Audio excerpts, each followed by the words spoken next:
The footage is too graphic to share here. Russian-covered trucks, estimated to be carrying a company-sized force of soldiers, sit on flat tires, still lined up in the neat, orderly row that they'd been traveling in just hours before. Damage to their vehicles immediately makes it obvious what fate befell them, pockmarked with small holes the size of large marbles. Sometime that morning, as the trucks hurried to bring a company-sized force of reinforcements to counter the Ukrainian invasion of Kursk, a distant HIMARS, high-mobility artillery rocket system operated by Ukrainian soldiers, went into action. It's not known how Ukraine managed to strike with such pinpoint precision miles inside Russian territory. There's growing evidence that Ukrainian hackers were able to break into the Russian traffic camera system, a massive network of cameras that allows for real-time monitoring of road and traffic conditions. This would give Ukraine eyes on every single highway and major roadway in the region, letting them precisely track the movements of Russian forces. Perhaps though it was a simple reconnaissance drone, of the type used in the thousands by both sides. Normally, flying such a drone so far inside Russia would be risky, as its high altitude would make it easier to spot for Russian air defenses, even if small drones remain notoriously difficult to target and track. But Russia would have had a very hard time coordinating any response to an airborne incursion, given the massive electronic warfare blitzkrieg that Ukraine unleashed as its tanks and armored vehicles smashed through the two lines of trenches staffed with conscripts that were all that stood between Russia and a Ukrainian invasion force. Communications were cut off or degraded to the point of uselessness, radars jammed. Many may have tried to warn the ill-fated convoy as it rolled straight into a Ukrainian ambush, but jamming would have made radio communications difficult, if not impossible.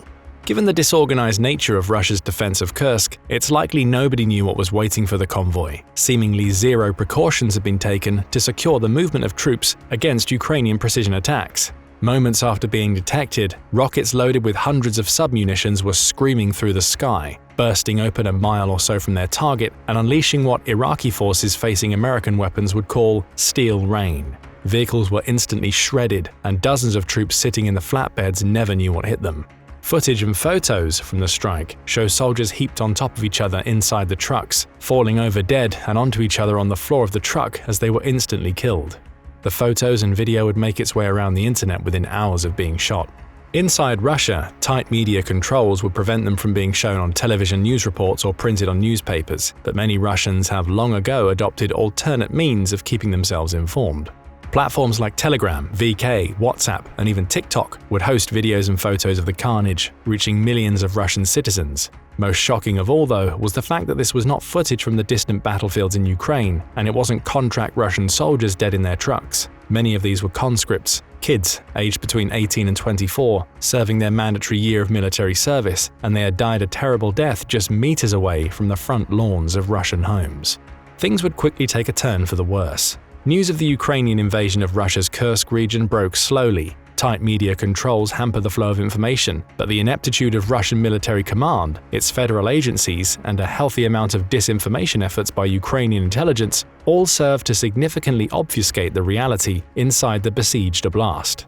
It would be the evacuation of thousands of refugees that would make the situation irrefutable and bring national attention to the true scale of the Ukrainian attack. Even then, though, most military bloggers, a primary source of information for most Russians, downplayed the Ukrainian invasion or dismissed it entirely. After all, anti-Kremlin forces backed by Ukraine had launched raids into Russia before, and each time after snapping a few selfies, they fled back across the border before meeting significant resistance. By day 3, though, it was becoming increasingly clear that the situation in Kursk was much more serious than was originally believed. President Vladimir Putin had dropped the ball, or so it seemed, waiting 3 full days before announcing any plans to organize a resistance to what he deemed a terrorist incident in Kursk.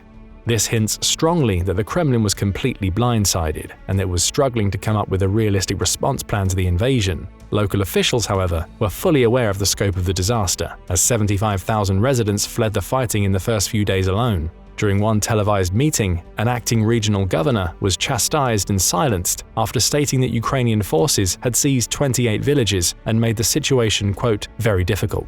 That public admission of seized Russian towns, however, would resonate across Russia, prompting a wave of fear and outrage across social media.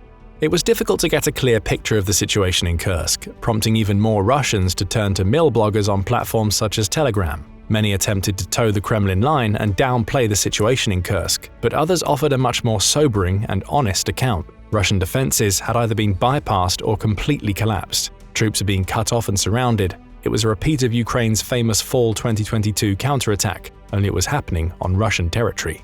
And with growing horror, the Russian public began to realize the real cost of this war, because the casualty reports coming from the fighting were largely made up of conscripts. Russia has had a unique relationship between its people and its government regarding military conscripts. It was always accepted that Russian conscripts were treated poorly, with sexual, physical, and psychological abuse baked into the system, the rule of the grandfathers as it's known. Exploitation of conscripts by senior conscripts, regular soldiers, or their commanders was widespread and tolerated, even if they were used for slave labor in local farms or construction sites, with their superiors pocketing the profits of selling their labor. But after the disastrous invasion of Afghanistan, the Russian government set some unofficial conditions regarding its use of conscripts.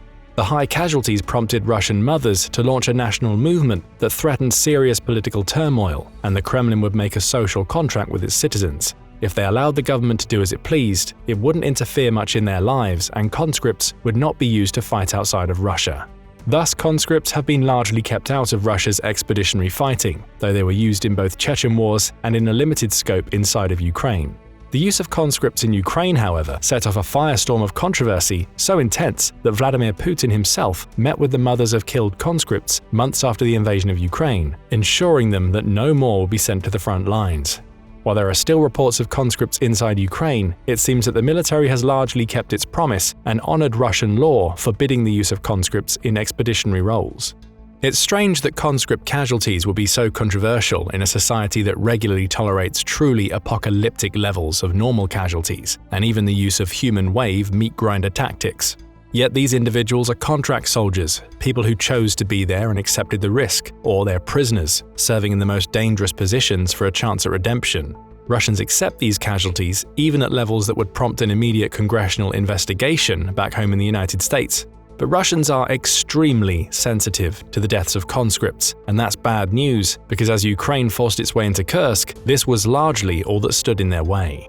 Confusion quickly turned to outrage and grief as media released by Ukrainian forces made its way to the Russian blogosphere. While the public line from the Kremlin and state media was that the Ukrainian assault had been blunted, the truth coming from Ukrainian social media told a completely different story. Trenches of dead Russian soldiers, convoys ambushed by HIMARS and elite Ukrainian special forces, and video after video after video of the capture of huge numbers of POWs, as many as an entire company of soldiers in one single instance.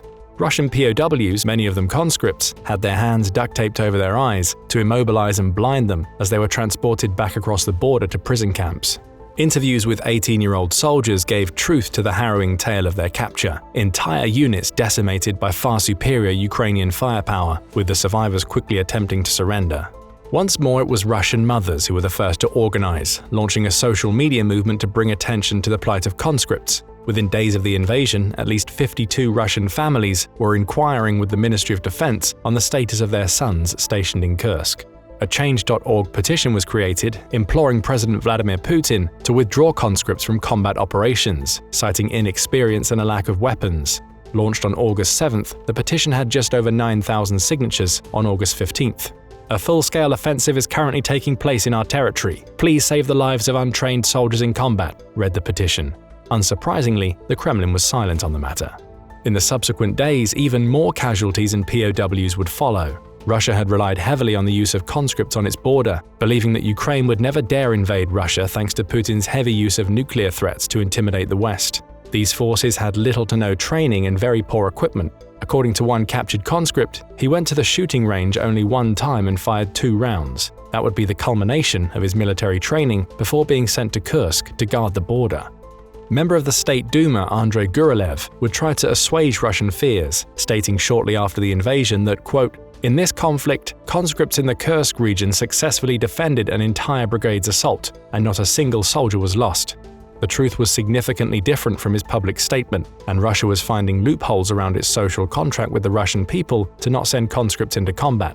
Per a Russian source, as conscript forces were being evacuated from the fighting, they were allegedly forced to sign military contracts and sent back into the fighting. The difficulty for Russian forces is the deep integration of conscripts with regular army forces, with units having a mix of contract soldiers and conscripts. This makes it impossible to simply separate the two as they're being prepared to counterattack Ukrainian forces. With the invasion so fresh though, it's unknown what effect this will have on the Russian people, especially as Ukraine continues to gain ground and Russia seems to be scrambling for solutions. A force made up of private military companies, FSB border security forces, regular army forces, interior ministry forces, and irregular forces like Chechen soldiers is being assembled to attempt to stem the Ukrainian invasion. But none of these forces share a joint command structure, and Russia has proven it's extremely inept at establishing clear chains of command and conducting joint operations. Inevitably, this means more casualties on Russian soil, with many of them being conscripts. There has been a sense of outrage as well within Russian society over the Ukrainian attack. Yet while normally one would expect a rally around the flag effect, surging volunteers into the military and popular support for the war, this does not seem to be the case in Russia. Putin has recently announced another round of cash incentives for volunteers, and the Defense Ministry has put out calls for personnel willing to dig trenches and set up defensive fortifications in Kursk with a high pay incentive.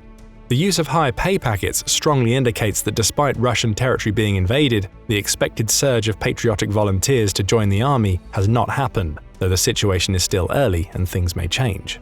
Indications are, though, that a growing fear has gripped Russian society, as it becomes abundantly clear from how the Kremlin is fumbling its response to the invasion that a new round of mobilization may be inevitable. While gaining ground in the east, Russia has officially lost more of its own territory in 1 week than it took from Ukraine all year long. Much of a massive American aid package signed into law in late spring is yet to arrive in Ukraine, and Western support continues to ramp up, with huge new aid packages announced in the wake of Ukraine's success in Kursk.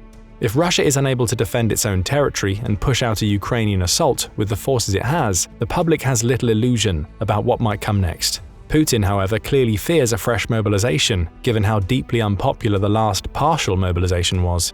The question is, how will the Kursk invasion factor into the public's tolerance of another round of mobilization? And how will they tolerate a 3-day special military operation to take Kyiv that has resulted in the first invasion of Russian territory since World War II?